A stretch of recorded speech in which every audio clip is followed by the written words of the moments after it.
अगर EVM manage हैं, जैसा आपका आरोप है, बाकी लोगों का आरोप है, तो फिर अगला लोकसभा चुनाव भी वो 350-400 सीटें लेकर आएंगे अगर ईवीएम मैनेज है। फिर ज्योतिष शास्त्र में इस बेईमानी का, इस कुटिलता का, इस छल का, इसका क्या होगा फिर? 28 दिसंबर 2023 के बाद इस चुनाव की गड़बड़ियों के ऊपर कोई पर्दाफाश और ज्यादा होने वाला है। राजीव जी, लोग कहते हैं कि आपके जोशी जी हैं वो ज्योतिषी कम नेता ज्यादा हो जाते हैं। राजीव जी, एक बात बताइए मुझे, ये मोदी जी, बीजेपी, ये तो सब बातें बहुत हो गई, लेकिन इंडिया गठबंधन बना, यहाँ पे भी जूतम बाजार हो रही है, यहाँ पे भी आपस में लोग लड़े जा रहे हैं, इसका भविष्य क्या है?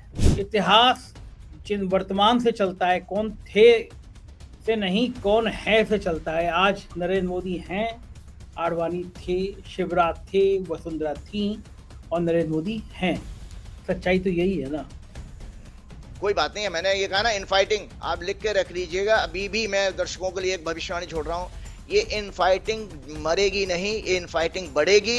अब साइलेंट होकर के बीजेपी ही डैमेज करने वाली है। नमस्कार, मैं हूं संजय शर्मा, आप देख रहे हैं 4 PM न्यूज नेटवर्क। संडे का दिन है, राजीव नारायण शर्मा जी के शो का दिन है। मुझसे बड़ी संख्या में मेरे चाहने वालों ने कहा कि संजय जी, अब राजीव जी का प्रोग्राम मत करिए, आपकी विश्वसनीयता पर सवाल खड़ा होगा। मैं हंसा, मैंने कहा क्यों नहीं करूं? तो उन्होंने कहा कि राजीव जी की 3 राज्यों की भविष्यवाणियां गलत हुई हैं, तो आप मत करिए, आपके चैनल पे, आपकी साख पे असर पड़ेगा।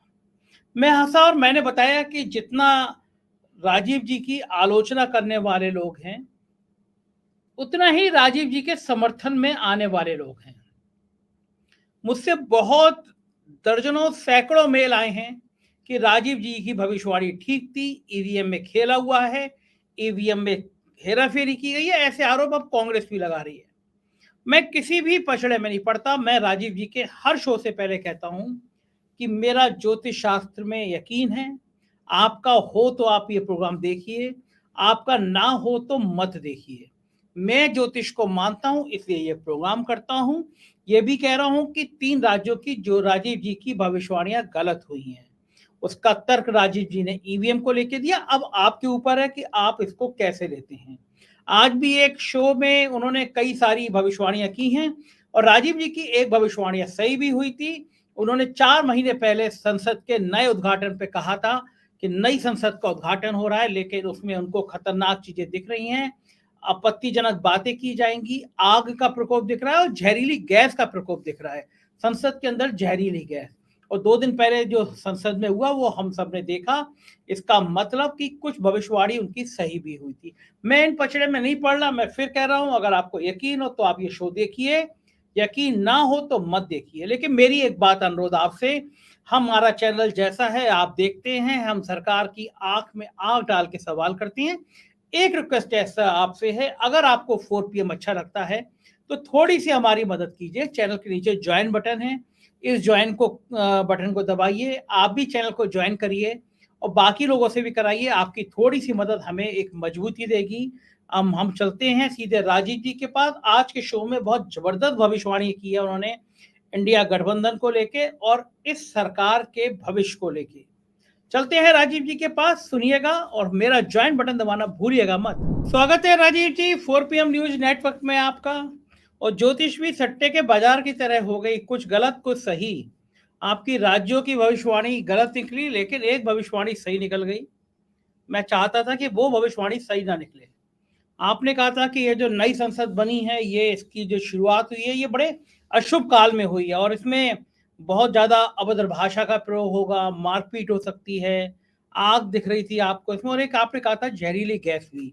हमने अपने दर्शकों को वो अपना पिछला वाला वीडियो दिखाया है, उसका लिंक भी पड़ा हुआ है नीचे, कि आपने लगभग 3-4 महीने पहले कह दिया था कि आपको इस संसद में जहरीली गैस भी दिखाई दे रही है। तो मेरे को ये मेरे दिमाग के मेरे एंटीने से ऊपर निकल गई कि भाई नई संसद है, इसमें कहाँ गैस आ जाएगी और कहाँ। लेकिन वो बात आपकी सही हुई, बाकायदा लोग कूदे, और कूदने के बाद उन्होंने गैस का, स्मोक बम ही कह सकते हैं उसको, पटाखा कह सकते हैं, लेकिन कुछ सांसदों ने कहा कि ये जहरीली गैस जैसी थी, उनकी आंखों पर असर पड़ा।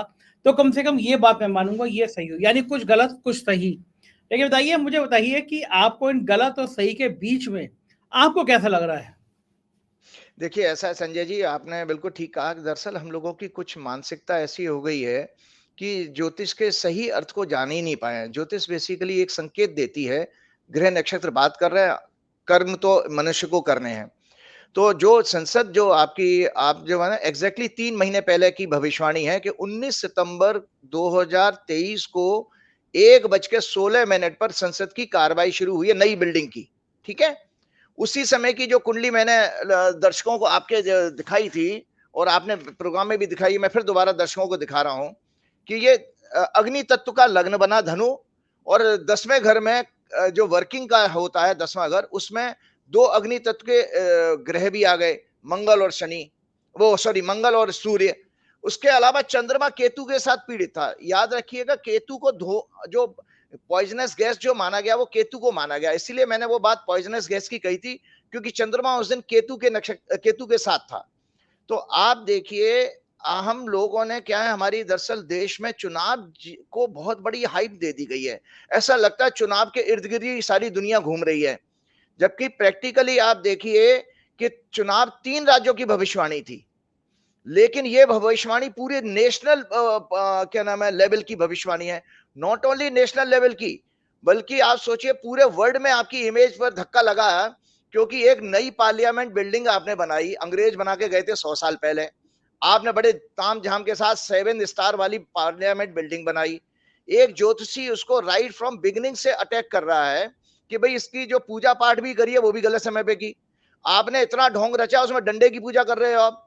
पता नहीं कहां से वो तमिलनाडु से डंडा ले आए, उसे अरे मोदी डंडा जी ले। नहीं है, वो डंडा नहीं है, पवित्र वो है राजदंड या कुछ, आप उसकी मजाक उड़ा रहे हो उस डंडे की। नहीं नहीं, मैं इसलिए कहता हूं, मैंने तो कहा कि हमारे कहीं हिंदू शास्त्रों में इस तरह की पूजा का कोई विधान नहीं है, पहली बात, क्योंकि इस एक चीज को। सेकंड राजीव जी, आप जिसको डंडा कह रहे हैं, हमारे प्रधानमंत्री जी, यशस्वी प्रधानमंत्री जी, उसके आगे लेट गए तो डंडे के आगे पूरा संसद के अंदर लेट के डंडे के आगे और कहा राजदंड है ये, और पता नहीं कौन कौन सा इतिहास बता दिया, आप केवल उसको डंडा ही इस्तेमाल कर रहे हैं। तो आप देख नहीं रहे हैं कि राजदंड का इस्तेमाल के 15 सांसद आपके जो है निलंबित कर दिए गए। भाई संसद में हो क्या रहा है? आप अपनी आवाज उठा रहे तो आपको निलंबित कर दिया जा रहा है। डंडा कब होता था? हम लोग जब छोटे छोटे स्कूल में पढ़ते थे ना, तो जो टीचर जो है शैतान बच्चों के लिए डंडा रखता था, तो डंडा कंट्रोल करता। आज आप देखिए कि दोनों ये स्पीकर हैं, लोकसभा के स्पीकर और राज्यसभा के उपसभापति जो उपराष्ट्रपति भी हैं, किस तरह की वो भाषा इस्तेमाल कर रहे थे भाई साहब। वो तो खड़े हो गए अपने आसन पर, और वो जो टीएमसी के सांसद को किस तरह से उन्होंने फटकार लगाई है, जैसे बिल्कुल सड़क छाप गुंडागर्दी में आ गए हो उपराष्ट्रपति। तो आप ये सब प्रभाव क्यों देख रहे? ग्रहों का प्रभाव है कि इसमें इतना उत्तेजना रहेगी इस बिल्डिंग में, चाहे जितने मर्जी एसी चलें, जितना मर्जी कंफर्ट हो, इसमें इस 100 साल तक मैंने कहा कि जब तक ये बिल्डिंग रहेगी, इस बिल्डिंग में प्यार मोहब्बत की बात कभी नहीं हो सकती। कभी भी आप ये देखिए, दो सत्ता पक्ष और विपक्ष में हमेशा युद्ध जैसी वातावरण बना रहेगा। अब 15 सांसद आपने निलंबित कर दिए हैं, तो आपने देखिए बुद्धिमान आदमी स्पीकर का रोल क्या होता है? सिचुएशन को डिफ्यूज करना, उसको शांत करना, उसको तो टेम्परामेंट नीचे लाना चाहिए। स्पीकर तो कह रहा है कि नहीं ये बाहर है और देश की सुरक्षा के लिए, मतलब नाना प्रकार की आपने ऐसी बातें करी, वो सब डंडे की पूजा का प्रभाव है जो आपने देखेंगे। शास्त्र विहीन पूजा, भगवान ने कृष्ण ने ये कहा है कि शास्त्र विहीन पूजा का दंड मिलता है, चैप्टर 17 में कहा गया है भगवान ने। तो जो हमारे शास्त्रों में नहीं है पूजा पाठ, उसको आप कहां से ले आए हैं? किसी राजा का दंड कभी तमिलनाडु में कोई पूजा पाठ हुई होगी? तो ये राज तो है नहीं, ये तो प्रजातंत्र है। इस प्रजातंत्र में प्रजा ही जो है बेसिकली राजा होती है। प्रजा अपने कंफर्ट के लिए एक 5 साल के लिए सरकार चुनती है, उस सरकार के हिस्से ब्यूरोक्रेसी और बाकी एजेंसियां होती हैं। तो जनता को उसको मिलना चाहिए, लेकिन आप 15-15 10-10 लाख के रिप्रेजेंटेटिव पब्लिक को रिप्रेजेंट करने वाले सांसदों को आपने ऐसा बाहर कर दिया, वो डंडा ही दिखाया है आपने। तो भाई डंडे जैसी घटनाएं आगे और भी होने वाली हैं। मतलब इस तरह की घटनाएं और भी होने वाली। लेकिन मैं एक चीज पूछना चाहूंगा, आपने जो कहा था मुझसे 3-4 महीने पहले कि संसद में आप जहरीली गैस देख रहे हैं, वो कैसे आपने कहा? क्योंकि जब पटाखे छूटे वो गैस सी निकली एक, वो आपने किस अनुमान पे कह दिया? मैंने अभी बताया था ना कि देखिए इस कुंडली में धनु लगन की 1:16 की कुंडली थी। किसी पत्रकार ने, मैंने अपने पिछले प्रोग्राम में भी कहा था, वो उन्होंने मुझे टाइम भेज दिया था। वो उन्होंने टाइम 1 बज के कुछ मिनट का भेजा, मैंने कहा नहीं वो समय दीजिए जिस समय कार्रवाई शुरू होती है। तो कार्रवाई 1 बज के 16 मिनट पे हुई। तो धनु लगन बना था। धनु लगन वैदिक ज्योतिष के अनुसार अग्नि तत्व का लगन है और एग्रेसिव साइन माना गया बृहस्पति का। इसमें 10वें घर में जो है आपके वो मंगल और सूर्य आ रहे हैं। तो इस कुंडली में जो चंद्रमा है जो हमारा इमोशंस और माइंड का कारक है, वैदिक ज्योतिष में मून को माइंड का सिग्निफिकेटर कहा गया। हमारे इमोशंस हैं, फीलिंग्स हैं, हमारा परसेप्शन है, वो देखिए केतु के साथ है इसमें, इस कुंडली में। उस दिन 19 सितंबर को ये केतु के साथ था। तो केतु को गैस माना गया है वैदिक ज्योतिष में, और बैक्टीरियल जो पानी से होने वाली जो बीमारियां हरियां होती हैं वो राहु को माना गया है। या राहु के माना पॉइजन जो पानी में दिया जाता है खाने पीने की चीजों में, उसको राहु से माना गया है। तो एटमॉस्फेयर में अगर कोई पॉइजन होगा, जो गैसियस चीज पॉइजनस गैस है, वो केतु से। तो इसके कारण मैंने ये बात कही थी कि चूंकि चंद्रमा उस दिन केतु के साथ था, तो ये पॉइजनस गैस की बात मैंने कही है। क्या ये इस तरह की आशंका हम और भी संसद में देख सकते हैं? आपने कहा था बिजली की स्पार्किंग, आगजनी गैस, क्या ये ईश्वर ना करे, ये क्या प्रकोप आगे भी दिख रहे हैं क्या? बिल्कुल बिल्कुल दिख रहे हैं। इसलिए दिख रहे हैं क्योंकि ये जब जन्म हुआ इस संसद का, हम उसको जन्म मानते हैं कि भाई संसद बनी और संसद का जन्म कब हुआ, तो जन्म इसी समय पर हुआ। ये कुंडली जब तक संसद रहेगी तब तक वैलिड रहेगी, याद रखिएगा। जैसे हमारी आपकी कुंडली होती है, तो इस संसद का जब भी इतिहास लिखा जाएगा, जन्म 19 सितंबर 2023 को 1 बज के 16 मिनट पे माना जाएगा। तो आपकी जो है जन्म से ही ग्रह नक्षत्र तो बन गए। अब इसके अंदर आपको मैं बता देता हूं कि खुदा ना खास्ता अगर वो जो है सच्ची बम होते, तो 150 सांसद थे उस दौरान। और वो आपको पता पूरा चैम्बर है ये, इसमें कोई भागने के लिए ज्यादा रास्ते नहीं है। इन्होंने बहुत ही जैसा डिजाइन फॉल्ट है, मैं टीवी में अखबार में पढ़ रहा था कि एंट्री और एग्जिट गेट वीआईपी एक ही कर दी है उन्होंने पब्लिक की और उसकी। तो आप उसमें अगर जरा सी भी पॉइजनस गैस होती तो कितने सांसद मरते, इसका आपको अनुमान नहीं है। और दूसरा बात यह है कि आपने संदेश क्या दिया। आप तो कहते थे कि ऐसी संसद बनाई है हमने कि परिंदा भी पर नहीं मार सकता। यहाँ तो आदमी खुलेआम सीटों पर कूद रहे हैं। और आपको बता दें 2001 से भी ज्यादा बड़ी घटना है ये। इसको बीजेपी सीरियसली नहीं ले रही है या दिखाना नहीं चाहती जनता के सामने। याद करिए संजय जी, मैंने टीवी पे देखा था गोलियां चलते हुए, 2001 की बात बता रहा हूं, जब संसद पर अटैक हुआ था। प्रमोद महाजन जिंदा थे, उसमें प्रमोद महाजन ने दरवाजे बंद किए हैं। उस दौरान आतंकवादी अंदर हॉल में नहीं घुस पाए थे। इस बार लोग अंदर घुस गए हैं और कूद रहे हैं। मतलब ये चीजें तो विचित्र हुई है जो दुनिया के किसी संसद में आपको देखने को नहीं मिलेगी। तो इसका मतलब है आप ये सब चीजें क्यों हुई हैं, तो एक ज्योतिषी ने पहले से इस गणना को देखा। और एक बात बता देता हूं, मेरा दावा है विश्व का कोई भी ज्योतिषी इस तरह की भविष्यवाणी करने का साहस नहीं करेगा। और दूसरा, कभी उसका थॉट नहीं जाएगा, क्योंकि उसको कोई फीस और पैसा तो मिल नहीं रहा इसमें। ये तो मेरा पैशन है इस ज्योतिष के प्रति। ये राज्यों की भविष्यवाणी को जितना हमारे दर्शक जो है बहुत महत्व दे रहे हैं, वो तो मैनिपुलेशन हुई है, वो मैंने पहले अपने प्रोग्राम में कह ही चुका हूं, उसको प्रूव भी करूंगा। दूसरा बात यह है कि राज्यों से बड़ी घटना है, आपके देश का संसद है और इतिहास लिख गया इस घटना का। जब जब इतिहास लिखा जाएगा तब लिखा जाएगा कि मात्र संसद के उद्घाटन के 3 महीने के अंदर ऐसा कांड हुआ। और लगातार कांड होते जा रहे हैं। पहले सांसद ने अभद्र भाषा यूज की, फिर उसके बाद जब अभी संसद शुरू हुआ तो अपने महिला सांसद को बाहर कर दिया, उसको जो टीएमसी की सांसद है उसको सस्पेंड किया आपने। तो लगातार आप दंडात्मक कार्रवाई क्यों करोगे? वहां पर राजदंड रखा हुआ है। आप दंडात्मक कार्रवाई इसलिए करें, डंडा रख रखा है आपने। वो हमारे यूपी में तो कहते हैं सोटा। और जो है हमने हरियाणा के किसी बंदे से बात करी थी, किसी आईपीएस अफसर से, तो वो कह रहे बोले आचार्य जी हमारे यहाँ वो उसको कहते हैं क्या नाम है, उसको कहते हैं क्या नाम, लठ। तो वो तो लठ रख रखा है वहां पे आपने। तो लठ क्यों रखा भैया? ये तो नई पॉलिसी बनाने का स्थान है। डिस्कशन हो, डिबेट्स हो, नई चर्निंग हो नॉलेज की, वहां पर न्यू न्यू पॉलिसीज बने, लोग सौहार्द के साथ रहें। वो सौहार्द तो कभी होगा नहीं, याद रखिए, कभी नहीं होगा। मैं आज दर्शकों के लिए फिर बात बता रहा हूं, ये बिल्डिंग को बंद करना पड़ेगा ताला मार के। अगली सरकार, मेरी हाथ जोड़ के रिक्वेस्ट है कि अगली सरकार जो भी चुन के आए, इस संसद को डिस्कार्ड करे, इसको म्यूजियम बना दे। क्योंकि इस संसद में कभी भी सौहार्द, शांति, प्यार, मोहब्बत की बातें कभी नहीं हो पाएंगी, क्योंकि मूल ही गलत हो गया है इसका। गजब बात आपने कही। और राजीव जी, जब आपकी वो राज्यों की भविष्यवाणी गलत थी तो आपने ये बात कहा था कि आपका लॉजिक ठीक था, लेकिन आपने इशारा किया कि ईवीएम मैनेज हुई। उसके जी बाद में कांग्रेस लगातार इस मूवमेंट को उठा रही है। कांग्रेस के अलग अलग लोग बता रहे हैं कि ईवीएम मैनेज हुई। दिग्विजय सिंह ने ट्वीट भी किया कि एक प्रत्याशी ने के समर्थक ने वोट डालने के अगले दिन बता दिया था कि कांग्रेस के प्रत्याशी को 77,000 और बीजेपी वाले को 93.3 मिलेंगे, और जब रिजल्ट आया तो लगभग बिल्कुल यही वोट मिले। तो हैरान थे लोग कि भैया कि ये पहले कैसे पता चल गया। तो अब बड़े फोरम पे इस बात के लिए धांधली की बात है, और सुप्रीम कोर्ट ने भी आदेश किया है हाई कोर्ट को इसकी जांच के लिए, जो मुद्दे अलग अलग धांधलियों के आ रहे हैं। तो आपका लॉजिक था कि आपकी भविष्यवाणी ठीक थी, लेकिन बेईमानी हुई है, और बेईमानी से चुनाव जीते गए हैं। लेकिन मैं कहूँगा, ये आपसे पूछना चाहूंगा, अगर ईवीएम मैनेज हैं जैसा आपका आरोप है, बाकी लोगों का आरोप है, तो फिर अगला लोकसभा चुनाव भी वो 350-400 सीटों लेकर आएंगे अगर ईवीएम मैनेज है। फिर ज्योतिष शास्त्र में इस बेईमानी का, इस कुटिलता का, इस छल का, इसका क्या होगा फिर? हाँ, बहुत अच्छी बात आपने कही। देखिए, ऐसा है कि स्टेक होल्डर कौन है चुनाव के में? जनता और पॉलिटिकल पार्टीज, और पॉलिटिकल पार्टीज के अलावा सरकार, सरकार की एजेंसियां, उनको काम करना है।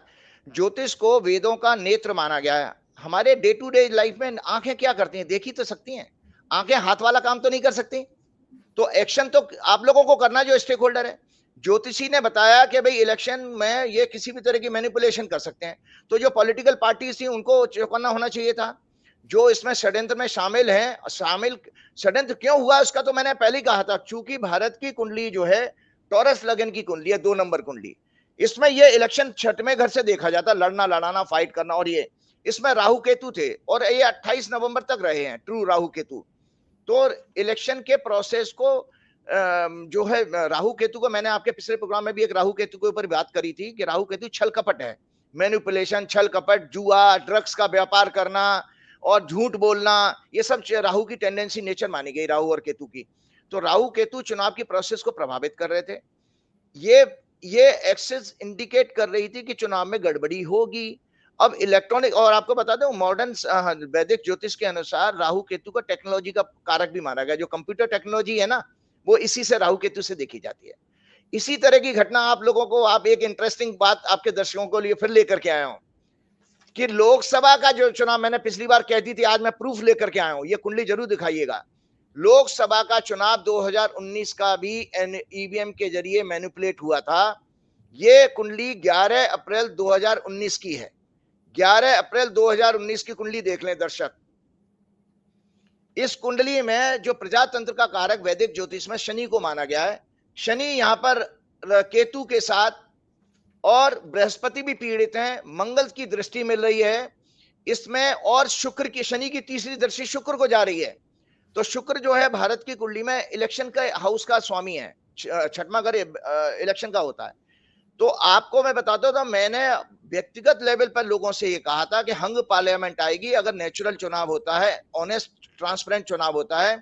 क्योंकि इसमें जो है किसी पार्टी को मेजोरिटी नहीं आ रही है, लेकिन ये इलेक्शन में मैनिपुलेशन की संभावना तो है। लेकिन मेरे पास संजय जी उस समय कोई प्लेटफॉर्म नहीं था आप जैसा, तो उस समय यूट्यूब भी नहीं था, तो मैं बात नहीं कर पाया। आज मैंने ये कुंडली बना करके, इस कुंडली को कोई झुटला दे कि इस ग्रहों की स्थिति में जो भी ज्योतिष को, राजनीति की, वैसे राजनीति की पकड़ किसी को नहीं है, ज्योतिषियों को, मैं बहुत सारे ज्योतिषियों को जानता हूं। इस कुंडली में ये देखिए पूरा इलेक्शन प्रोसेस जो है मैनिपुलेट हुआ है। अब ज्योतिषी ने तो बात कह दी, तो ये जनता को अब सड़कों पे आना चाहिए। मेरा कहने का मतलब है, आपने कहा ना 2024 के चुनाव, बिल्कुल ठीक कह रहे हैं। क्यों? क्योंकि मूल रूप से चले जाइए, चोर कौन है, चोर कौन है, क्रिमिनल कौन है, धोखेबाज कौन है? वो षड्यंत्रकारी है भाजपा की पार्टी। क्योंकि भाजपा की कुंडली में ये फिर भी प्रयास करेंगे, होगा नहीं होगा मैं आपको बता दें, नहीं अभी नहीं कर पाएंगे, क्योंकि बृहस्पति इस समय जो हमारी 6 बारे की एक्सिस है इंडिया की चार्ट में, वो राहु केतु से मुक्त हो गई है। अब ये करेंगे। एक और बात बता देता हूं आपको, 28 दिसंबर डेट नोट कर लीजिएगा। 28 दिसंबर 2023 के बाद इस चुनाव की गड़बड़ियों के ऊपर कोई पर्दाफाश और ज्यादा होने वाला है, तेजी से होगा। जितना आप देख रहे हैं उससे ज्यादा होगा।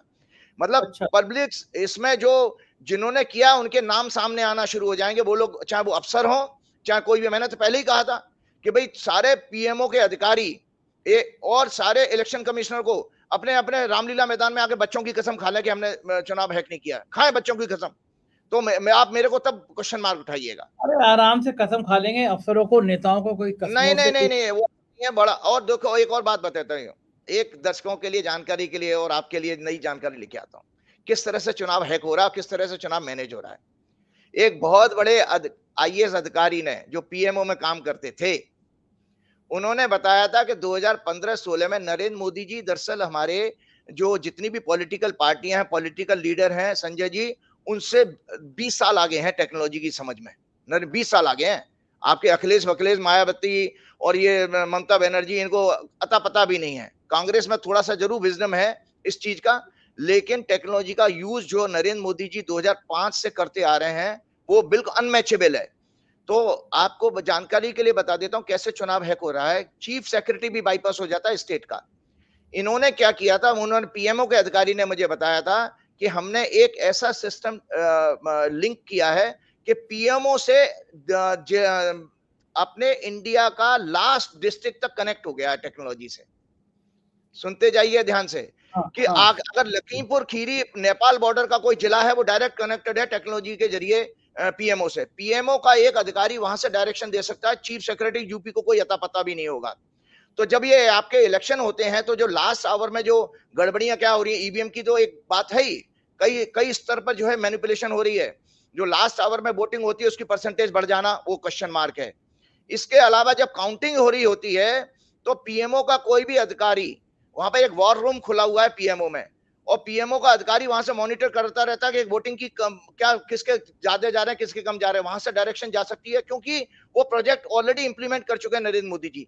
इतनी सेंट्रलाइज कर दी है उन्होंने गवर्नमेंट कि आपका कोई भी चीफ सेक्रेटरी, कोई भी चीफ मिनिस्टर के हाथ में कुछ नहीं है, वो डायरेक्ट डीएमसीओ को वहां से मैसेज जा सकता है। तो वो जो आपने देखा ना कि जो इलेक्शन के रिजल्ट पलट दिए जाते हैं कुछ जो मार्जिन वाली सीटों के, वो कहीं ना कहीं से कोई डायरेक्शन दे रहा है और कोई उसको करवा रहा है। ये खुलेआम आपके सामने हो रहा है। तो अच्छा, ऐसी ये तो अवस्था। टेक्नोलॉजी का इतना बेहतर इस्तेमाल जानते हैं प्रधानमंत्री, तो अच्छी बात है। नहीं, लेकिन देखिए देश के साथ धोखा तो हो रहा है। देखिए देश की जनता क्यों सोती जा रही है। देखिए मूल रूप से आपको संजय जी समझना चाहिए, उत्तर भारत के लोग जो है, हमारे जो संघ है और भाजपा ने पैर कहां पसारे, उत्तर भारत में। दक्षिण ने तो रिजेक्ट कर दिया। उसका एक साइकोलॉजिकल रीजन है। साइकोलॉजिकल रीजन यह है कि जब मुस्लिम जो इन्वेडर आए थे, वो अफगानिस्तान से आए थे। अब इतिहास की बात कर रहा हूं, अफगानिस्तान से होते हुए, जम्मू कश्मीर होते हुए, पंजाब होते हुए, और ज्यादातर शासन उनका उत्तर भारत में रहा है संजय जी, उत्तर सुन रहा भारत हूँ। में रहा है। तो जी। उत्तर भारत में शासन उनका रहा है, और दक्षिण तक वो ज्यादा पहुंच नहीं पाए थे। दक्षिण भी नहीं गए और पश्चिम की तरफ भी नहीं जा पाए। महाराष्ट्र वगैरह में थोड़ा बहुत विरोध हुआ, ये मुस्लिम्स। इसी तरह अंग्रेजों का तो लगातार उत्तर भारत जो है सप्रेशन में रहा, मतलब गुलामी में रहा। तो हमारे अंदर एक फियर साइकोसिस आ गई है, तो जिसका बखूबी जो है आरएसएस ने बहुत अच्छा इस्तेमाल किया कि इसमें समाज के अंदर उन्होंने डर फैलाया कि भाई मुस्लिम तुम्हारे ऊपर कब्जा कर लेंगे, ये कर लेगा, वो कर लेगा, ये विदेशी ताकतें तुम्हें खा जाएंगी। तो हम डर के मारे एक एक आइडियोलॉजी, एक विचारधारा से जुड़ते चले गए। जबकि दक्षिण में देखिए विवेक है। दक्षिण में जितना संस्कृति के प्रति जो है लगाव है, अपनी देश की संस्कृति के प्रति, उत्तर भारत में नहीं है। इसका एक और उदाहरण बताता हूं। एक डीजीपी साहब रिटायर हुए थे तमिलनाडु से, वो उत्तर भारत के थे। मैंने उनसे पूछा, मैंने कहा मैंने ये बताइए डीजीपी साहब कि दक्षिण और उत्तर के लोगों में आपको क्या अंतर दिखता है। तो बोले आचार्य जी, दक्षिण के लोग बहुत सीधे भोले होते हैं। वो अपनी संस्कृति से इतने जुड़े हुए हैं कि देखिए उनका चीफ मिनिस्टर हो या बड़ा उद्योगपति हो, वो लुंगी और कुर्ता ही पहनेगा। और दूसरा बात है, उनके यहाँ घर के आगे, हर घर के आगे रंगोली सस्ती है। स्त्रियां भी जो है मेकअप करके बिंदी लगाएंगी, चोटी बनाएंगी, गजरा लगाती हैं। तो संस्कृति का जो है वहां पर बहुत अच्छा जो है उनको उन्होंने उपयोग भी किया है और दिखाते भी हैं। जबकि उत्तर भारत में हमारे यहाँ सिवा हुड़दंगा करने के, जय श्री राम करने के कुछ नहीं। जबकि ना तो हनुमान चालीसा आता होगा, ना इन्होंने कभी गीता हाथ में लेके देखी होगी, ना कभी उपनिषद का नाम सुना होगा, ना इनको जो है रामायण पता है। लेकिन हल्ला करने वाली ये जनता है। और आपको बताऊं, आरएसएस का, मुझे किसी एक प्रचारक ने बताया था कि आरएसएस का सबसे बड़ा जो कार्यालय, जो गढ़ था, वो केरल बनाया, लेकिन केरल में आज तक भी एक सीट नहीं जीत पाए, एक एमएलए नहीं बना पाए आरएसएस वहां पर। तो ये उत्तर भारत में क्यों हो रहा है? जो हिंदी बेल्ट, हिंदी पट्टी कहते हैं 320 सीटों को, ये बेसिकली फियर साइकोसिस के लोग हैं। और इन लोगों को मैं हाथ जोड़ के आग्रह करना चाहता हूं कि आप या तो उन्हीं के वंशज हो जिनके कारण आपका देश गुलाम 700 साल रहा। याद रखिए, हर देश काल पात्र की बात बता रहा हूं संजय जी। जब आप अपना विवेक खत्म कर देते हो, आपके अंदर लालच आ जाता है, ग्रीड आ जाता है, लोभ आ जाता है, तो आप देखिए गुलामी आपके लिए तैयार खड़ी है।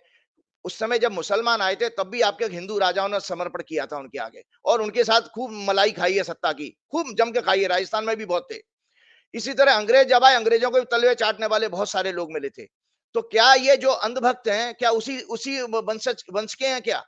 क्योंकि जो अपना विवेक खो चुके हैं कि सत्ता एक पूरी तरह से कब्जा कर ली गई है। एक पैटर्न देखिएगा, ये प्रमोद महाजन जी होते थे। भाजपा जो है, असली भाजपा जो अटल जी, आडवाणी जी और वाजपेयी जी ने जो बनाई थी, उसका असली उत्तराधिकारी प्रमोद महाजन हुआ करते थे। कि उससे खूबसूरत पर्सनैलिटी, नरेंद्र मोदी जी तो उसकी पर्सनैलिटी के आगे कुछ भी टिकते भी नहीं है। लेकिन एक आज जब आने वाली सरकारें इस पे कभी जांच कराएं, पता लगेगा। अप्रैल 2006 में उनकी हत्या हो जाती है। अप्रैल 2006 में उनकी हत्या हो जाती है।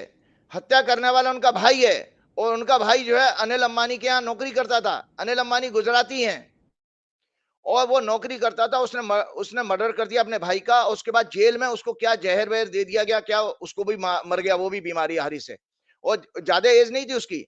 तो आप देखिए, प्रमोद महाजन वहां से साफ होते हैं। 2007 में मैंने अपने टीवी पे मैंने खुद देखा था कि इंडिया वो वाइब्रेंट गुजरात की कोई मीटिंग थी। उसमें मुकेश अंबानी सीधे सीधे नरेंद्र भाई हमारे प्रधानमंत्री होने चाहिए, वो वहां पे वो एक संदेश देते हैं। तो स्थिति वहां से उठती चली गई। फिर मैंने अपने आपके प्रोग्राम में कहा था कि भाजपा के एक ऐसे नेता जो राजनाथ जी के पॉलिटिकल एडवाइजर हैं, उन्होंने मेरे से पार्टी दफ्तर में कहा था कि हम 2014 का चुनाव कैसे लड़े, हमारे पास पैसा नहीं है, कि मोदी जी ने पैसा देने से बंद कर दिया। आज स्थिति क्या है कि वो हम जो आपके जो राहुल गांधी कहते हैं ना, हम दो और हमारे दो, आज चार जो लोग किस क्षेत्र से आते हैं, किस प्रदेश से हैं, उन पे आपकी सारी सत्ता चली गई। आज आपने जो 3 मुख्यमंत्री बनाए हैं, 3 मुख्यमंत्री इतने हल्के इसलिए बनाए हैं कि भूपेश बघेल जो है आदिवासियों की जमीन देने में, माइनिंग की जमीन जो मिनरल रिच लैंड है, उसको देने में आड़े हाथ आ रहे थे। आज धड़े राजीव जी, लोग कहते हैं कि आपके जोशी जी हैं वो जोशी कम नेता ज्यादा हो जाते हैं। नहीं, जो नेता नहीं है। देखिए, मैंने आपको पिछले प्रोग्राम में भी कहा था कि ज्योतिष, जो राजनीति है, अर्थव्यवस्था है, देश, लॉ एंड ऑर्डर है, ये सब ज्योतिष के ही सब्जेक्ट हैं। और इसीलिए राजा का राजगुरु होता था। राजा, अच्छा राजा वही माना जाता था जो अपने राजगुरु की सलाह में चलता था। देखिए, महाराजा दशरथ जैसे जो पुण्य आत्मा थे, जो साक्षात सशरीर जो है स्वर्ग चले जाते थे, वो भी तो वशिष्ठ से सलाह लेकर के काम किया करते थे। अच्छा राजीव जी बताइए, राजीव जी एक बात बताइए मुझे, ये मोदी जी, बीजेपी, ये तो सब बातें बहुत हो गई, लेकिन इंडिया गठबंधन बना, यहाँ पे भी जूतम पायार हो रही है, यहाँ पे भी आपस में लोग लड़े जा रहे हैं, इसका भविष्य क्या है? देखिए, ऐसा है, इंडिया अलायंस जो है, मैंने आपके यहाँ एक हॉरोस्कोप दिखाई थी। ये 23 जनवरी 2023 की है।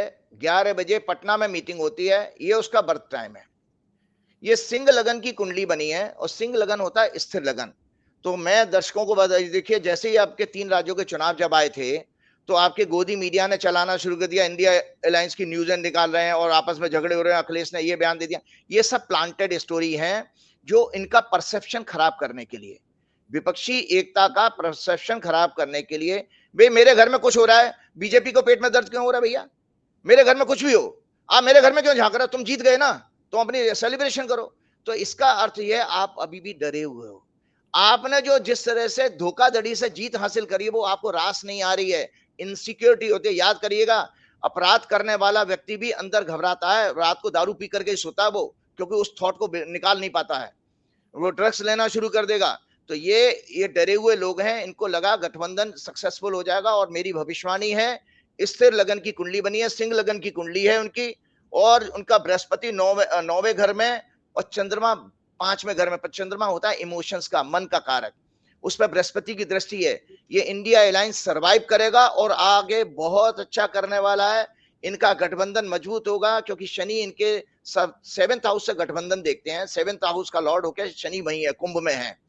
तो मेरी जो प्रेडिक्शन है आपके लिए, मैं बता देता हूं कि इंडिया अलायंस का गठबंधन और फर्दर प्रोग्रेस करने जा रहा है। 28 दिसंबर के बाद इतने अच्छे ये निर्णय लेने वाले हैं और एक साझा जो है कैंडिडेट खड़ा करने की तरफ इनकी सारी स्कीम सक्सेसफुली जो है लॉन्च होना शुरू हो जाएगी।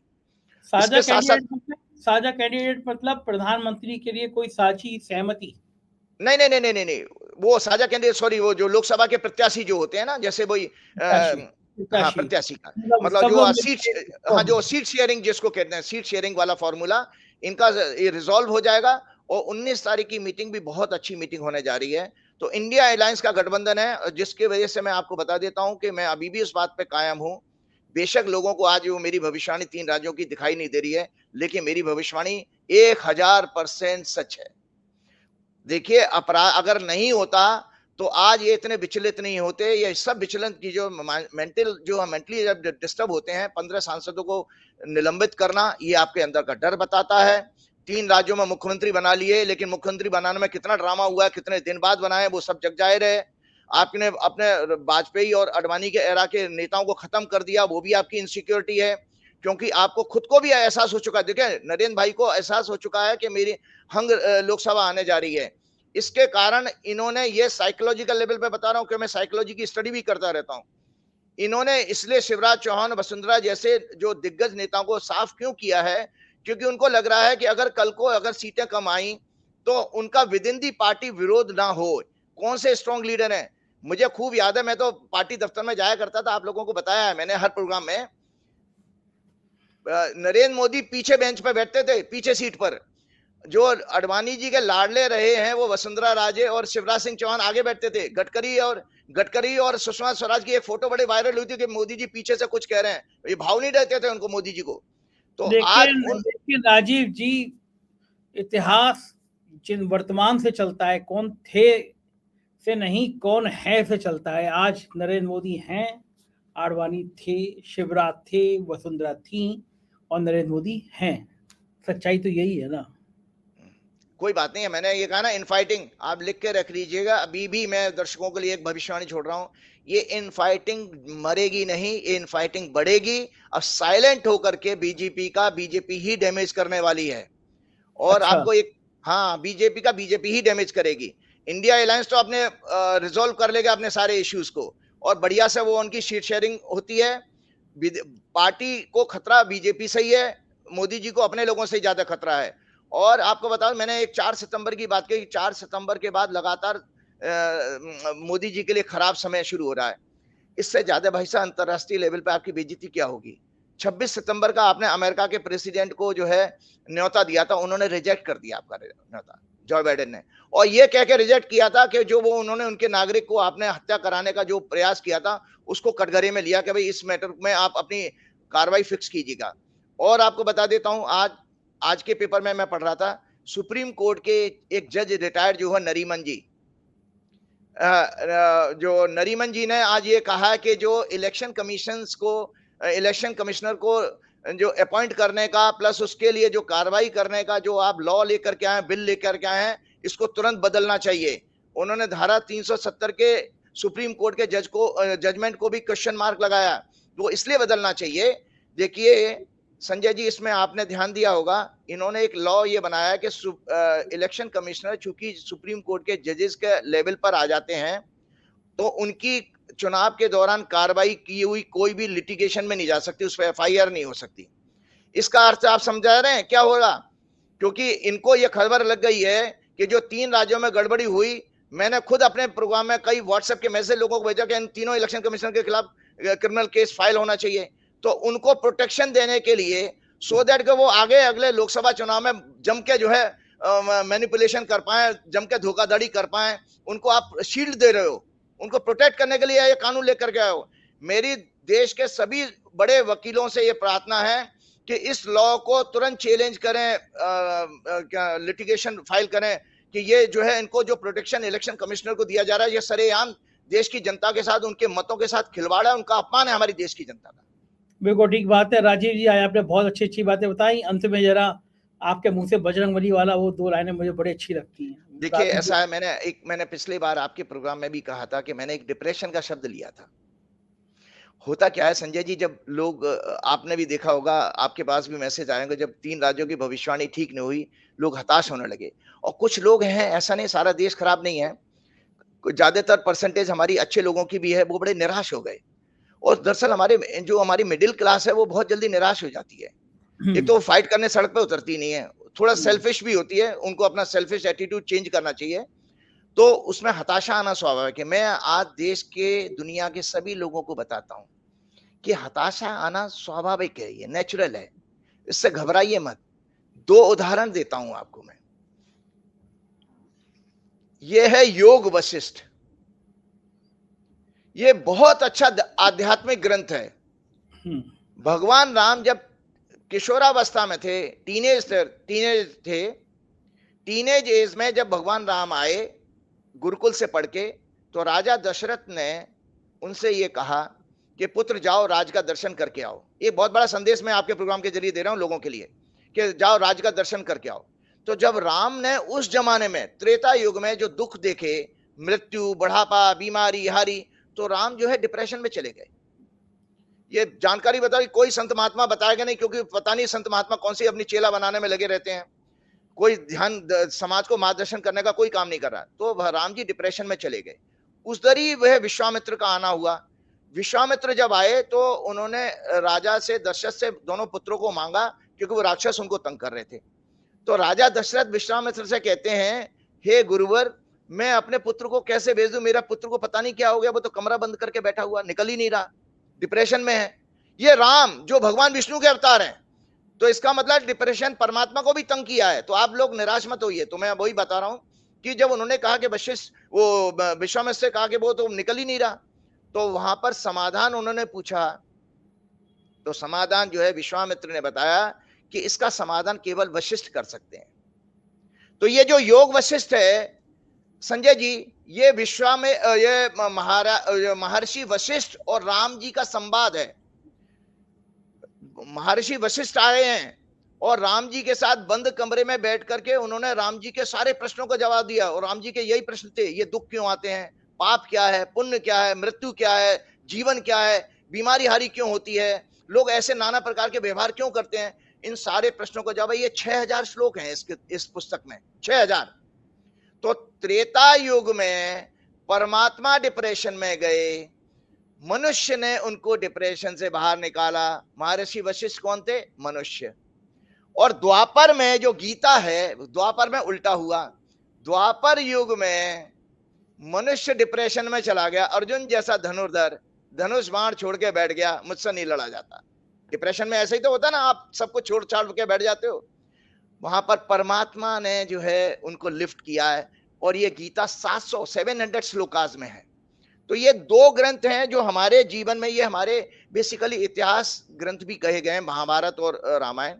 इससे हमारे समाज को एक मार्गदर्शन मिलता है। लुक, आप घबराइए मत, परमात्मा भी डिप्रेशन में जा सकते हैं, मनुष्य डिप्रेशन में जा सकते हैं। कौन सी ऐसी चीज है जो डिप्रेशन से बाहर निकालती है? वो है ज्ञान। वहां महर्षि वशिष्ठ ने ज्ञान दिया, और यहाँ पर परमात्मा ने अर्जुन को ज्ञान दिया, और उस ज्ञान के जरिए अर्जुन जो है मोटिवेट हुआ, और उसने जाकर के अपना युद्ध कर पाया, जो भगवान ने गीता के 6वें अध्याय में फिर कहा है। मैं दोबारा पढ़ देता हूं, 6वें अध्याय का 6वां ही श्लोक है। जिस जीवात्मा द्वारा मन और इंद्रियों सहित शरीर जीता जाता है, उस जीवात्मा का तो वह अपने आप ही मित्र बन जाता है। जिसके द्वारा मन तथा इंद्रियों सहित शरीर नहीं जीता गया, वह अपना ही सबसे बड़ा शत्रु है। ये मैं नहीं कह रहा हूं, ये परमात्मा कह रहे हैं। और आपको बता दे, डिप्रेशन देखो इसलिए भी आया था। देखो संजय जी, 2 उदाहरण और रामायण के देख के फिर आपके धन्यवाद चाहूंगा। ये रामायण में 2 उदाहरण और आते हैं। हमारे देश के लोगों की हालत क्या हो गई 3 राज्यों के चुनाव के परिणाम, विपरीत परिणाम आने के, क्योंकि लोगों को, पत्रकारों को भी डाइजेस्ट नहीं हो रहा है, लोग भी नहीं डाइजेस्ट कर पा रहे हैं। और मुझे बीजेपी के बड़े नेताओं ने ये बताया संजय जी, जो मेरे संपर्क में, कि आचार्य जी हमारे जिला लेवल पर सेलिब्रेशन नहीं हुआ, ना राजस्थान में ना मध्य प्रदेश में, हिम्मत नहीं हो रही है, क्योंकि वो हजम ही नहीं हो रही है जीत। तो उसमें 2 अवस्थाएं ऐसी और आई हैं रामायण काल में, जब जो है लक्ष्मण को मेघनाथ ने मार दिया था, और राम रो रहे थे फूट फूट करके, भैया मर गया, मरनासन बेहोश हो गया था, कोई इलाज के लिए नहीं था। जो वैद्य बुलाए गए, उन वैद्य ने कहा कि भाई इतने क्षण भर का समय है, कोई अगर इस समय कोई जड़ी बूटी ले आए हिमालय से तो हो जाए। तो वहां पर हनुमान जी आए, और हनुमान जी ने ही वो संजीवन इतने फ्रैक्शन ऑफ सेकंड में लाना, तो वो उनको समझ में नहीं आया, पूरा पर्वत ही उठा लाए और इस तरह लक्ष्मण बचे। तो उस समय भी जो वानर थे, जो सेना में थी, राम जी की सेना कौन थी? वानरों की सेना थी। रोने लगे थे सब, सब रो रहे थे, सुग्रीव समेत सब रो रहे थे, राम जी भी रो रहे थे। तो वहां पर कौन बचा के लाया? हनुमान जी। दूसरा उदाहरण बताता हूं, अहिरावण राम जी को, और आप जिनको भगवान कह रहे हो, वो राम जी को और लक्ष्मण को पाताल लोक ले गया और अता पता नहीं है। तो वहां पर फिर हमारे वानर सेना रोने लगी, जैसे हमारे देश के लोग रो रहे हैं अभी कि यार मोदी अब तो निकलेगा नहीं, अब तो मोदी जाएगा ही नहीं, अब तो मोदी बना ही रहेगा। तो आपके अंदर जो हताशा आ रही है, तो मैं फिर दो उदाहरण इसलिए बता रहा हूं कि वहां पर भी हनुमान जी ही राम जी और लक्ष्मण को कंधे पे बैठा के लेकर के आए हैं। तो इसलिए मेरी आपसे लोगों से प्रार्थना है कि जो राहु केतु से जो देश हमारा ग्रस्त है इस समय 2014 से, इन राहु केतु के लिए मेरी आपसे हाथ जोड़ के प्रार्थना है कि आप हर व्यक्ति जो मुझे सुन रहा है, जो मुझे जरा सा भी सम्मान देता है, 3 हनुमान चालीसा, जब तक लोकसभा का चुनाव ना हो, परिणाम ना आ जाए, तब तक 3 हनुमान चालीसा इस प्रतिदिन ये करते हो कि भगवान हमारे राहु केतु नाम के लोगों से, राक्षसों से हमें देश को बचाओ।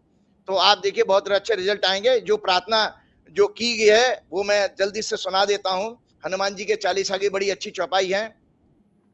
दुर्गम काज जगत के जेते, सुगम अनुग्रह तुम्हें देते, राम द्वारे तुम रखवारे, होत न आज्ञा विन पैसारे, सब सुख लह तुम्हारी सरना, तुम रक्षक काहू को डरना, आपन तेज समारो आपई, तीनों लोग हाँकते कांपे। मतलब अनुवाद कितना सुंदर है।